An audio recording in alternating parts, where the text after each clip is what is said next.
پرویز مشرف نے وفاقی وزراء کو حکم دیا ہے کہ وہ موجودہ عدالتی معاملے کے کسی بھی پہلو پر ٹیلی ویژن مباحثے میں نہ بولیں اور نہ ہی حصہ لیں اور نہ ہی پریس بیانات دیں یا انٹرویو دیں۔ وزیر اعظم شوکت عزیز کی صدارت میں ہونے والے اجلاس میں عدالت کے احاطے میں داخلے کے بارے میں سپریم کورٹ کی جانب سے عائد پابندیوں اور ججوں کو اسکینڈل الفس کرنے یا بدنام کرنے کے خلاف میڈیا کو وارننگ دینے کے حوالے سے موجودہ عدالتی بحران پر تفصیلی تبادلہ خیال کیا گیا۔ ذرائع کا کہنا ہے کہ کابینہ نے 3 سال میں افغان پناہ گزینوں کی مرحلہ وار وطن واپسی کے منصوبے کی منظوری دے دی ہے۔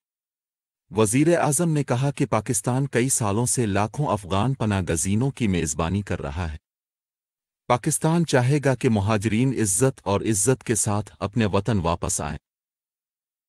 تقریباً 29 لاکھ افغان پناہ گزین پیچھے رہ گئے ہیں، حالانکہ 2002 تک اس سے بھی زیادہ تعداد واپس بھیج دی جا چکی تھی۔ کابینہ نے اسلام آباد میں حکمران جماعت کے زیر اہتمام مئی کی ریلی پر تبادلہ خیال کیا۔ اس سے صدر مشرف خطاب کریں گے۔ کابینہ نے وزراء سے کہا کہ وہ اجلاس میں اپنی شرکت کو یقینی بنائیں تاکہ اسے کامیاب بنایا جا سکے۔ اس نے وزیر داخلہ آفتاب احمد شیرپاؤ کی ریلی میں حالیہ خودکش بم دھماکے کی مذمت کی اور متاثرین کے لیے فاتحہ پیش کی۔ کابینہ نے اسپین، مصر، اٹلی، برازیل، اردن، جمہوریہ کوریا، تاجکستان، قرض جمہوریہ، ملائیشیا اور یوگنڈا کے ساتھ دفاعی تعاون کے لیے مفاہمت کے مسودہ معاہدوں اور یادداشتوں کی منظوری دے دی۔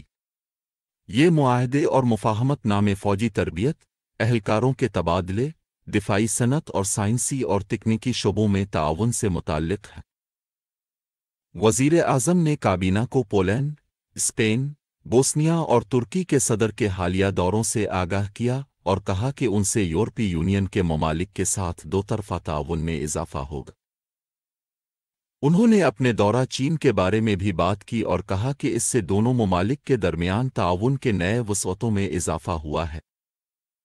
وزیر داخلہ نے کابینہ کو پاکستان افغانستان جرگہ کمیشن کی پیش رفت سے آگاہ کیا اور کہا کہ افغانستان کا ایک وفد کمیشن کے طریقہ کار کو حتمی شکل دینے کے لیے پاکستان کا دورہ کرے گا۔ یہ اگست میں کابل میں اپنا پہلا اجلاس منعقد کرے گا۔ کابینہ کو بتایا گیا کہ ملک اس سال گندم کی بمپر فصل کی توقع کر رہا ہے اور مویشیوں کی پیداوار حوصلہ افزا علامات ظاہر کر رہی ہے۔